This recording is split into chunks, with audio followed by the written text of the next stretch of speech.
अस्सलामुअलैकुम 9th class and welcome back with your second lecture. आज हमने गैसियस स्टेट को डिटेल में पढ़ना शुरू करना है। इसकी प्रॉपर्टीज़ में से सबसे पहली और दूसरी प्रॉपर्टी को आज हम डिस्कस करेंगे, that is diffusion and effusion.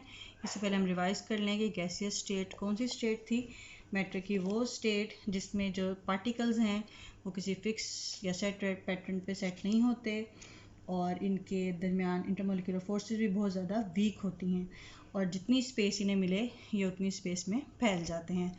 तो इनकी आज हमने प्रॉपर्टीज़ पढ़नी है, that is diffusion and effusion. So from your book, because it is very important और in the sense of definition, gases can diffuse very rapidly and diffusion is defined as a spontaneous mixing up of molecule by random motion and collision to form a homogeneous mixture।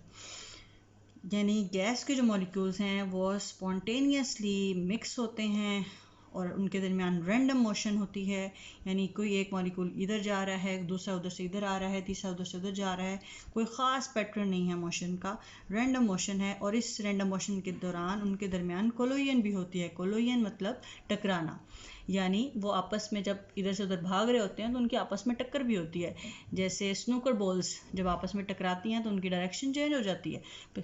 बिल्कुल उसी तरह आप example ले सकते हैं gas molecules की कि वो डिफ्यूज़ करते हैं तो इस तरह आपस में टकराते हैं और जब तक टकराते रहते हैं जब तक वो जितनी भी उन्हें स्पेस गिवन हो उसमें होमोजीनियस मिक्सचर ना बना दें।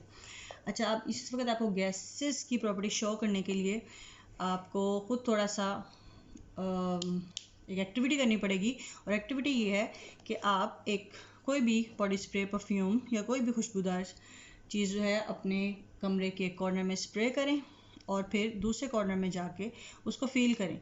तो ऑब्वियसली वो आपको वहाँ पे फील होगी। क्यों? क्योंकि जो आपके रूम में एयर है वो एयर उस स्मेल को लेके रैंडमली पूरे रूम में मूव करेगी और उसकी मूवमेंट की वजह से जो है आपका पूरा कमरा जो है उस खुशबू के साथ महक जाएगा। ठीक है, that just because of diffusion. तो यहाँ पे आप डिस्कस करने वाली बात जो है वो इसके फैक्टर हैं जो डिफ्यूजन को इफेक्ट करते हैं कि क्या चीज़ है। That is your next line, the rate of diffusion depend upon the molecular mass of the gases. The molecular mass of gases से आपको मॉलिक्यूलर मासेस आपको कैलकुलेट करने आते हैं, atomic mass and molecular mass में आपको डिफरेंस पता है। सो अगर हम एग्जांपल लें यहाँ पे ऑक्सीजन गैस की, तो जिसका मास है 16, तो 2 ऑक्सीजन के मॉलिक्यूल्स हैं, 16 + 16 दैट इज इक्वल टू 32। और हाइड्रोजन गैस की हाइड्रोजन का मास है 1 एटॉमिक मास और दूसरी हाइड्रोजन का भी 1, तो ये हो गया टोटल 2। तो आपके ख्याल में भारी गैस इसमें से कौन सी है? ऑब्वियसली ऑक्सीजन भारी है और जो हाइड्रोजन है वो लाइटर है। तो जो लाइटर गैस है वो उसका जो रेट ऑफ डिफ्यूजन है वो बहुत ज़्यादा हाई है, वो रैपिडली डिफ्यूज़ करेगी as compared to oxygen gas. तो क्या है डिफ्यूजन? कि आपने एक गिवन स्पेस में कोई गैस एंटर की है अगर, तो वो उस गिवन स्पेस से लेट्स से सिर्फ आपने यहाँ पे अपना जो परफ्यूम अभी मैंने आपको वो स्प्रे किया, तो यहाँ से ये हर डायरेक्शन में रैंडमली मूव करेगी और उस वक़्त तक मूव करती रहेगी जब तक कि ये पूरी की पूरी स्पेस को कवर ना कर ले और पूरी की पूरी स्पेस में उसका मिक्सचर जो है वो होमोजेनाइज ना हो जाए। ठीक है, और इस मूवमेंट को गैसेस की मॉलिक्यूल्स की इस मूवमेंट को हम कहते हैं डिफ्यूजन। ठीक है, the spontaneous mixing up of molecule by random motion and collision. इस दौरान जब ये मूव कर रहे हैं ये एक दूसरे से टकराएंगे भी, जिसको हम क्या कहते हैं? कोलिजन कहते हैं। So lighter gas that is hydrogen and oxygen की एग्जांपल में हाइड्रोजन लाइटर गैस है। Lighter gases diffuse faster than the heavier one. For example hydrogen diffuse 4 time faster than oxygen gas. अच्छा, इसी टॉपिक से related, diffusion से related आपके exercise में question है, वो मार्क करें और इसको आज ही साथ ही कॉपी पे लिखें भी। Question number 1, what is diffusion? Explain with an example. So here the topic diffusion, ये पूरा इसमें आ जाएगा। ठीक है, योर क्वेश्चन नंबर 1। ओके जी, नेक्स्ट है टॉपिक आपका इफ्यूजन। इफ्यूजन क्या चीज़ है? It is escaping of gas molecule through a tiny hole into a space with lesser pressure. For example, when a tire gets punctures, air diffuses out.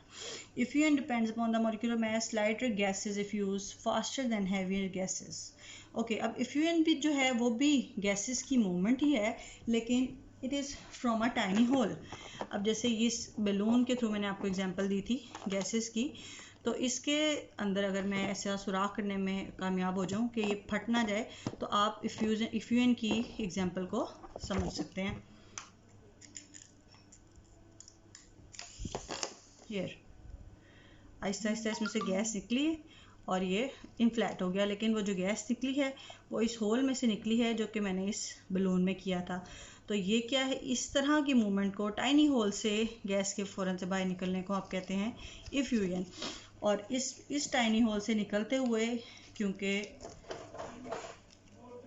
Gas के जो molecules हैं वो एक दूसरे से टकराने या वहाँ से निकलने की कोशिश करते हैं, लेकिन फिर भी वो तरतीब से ही बाहर निकलते हैं।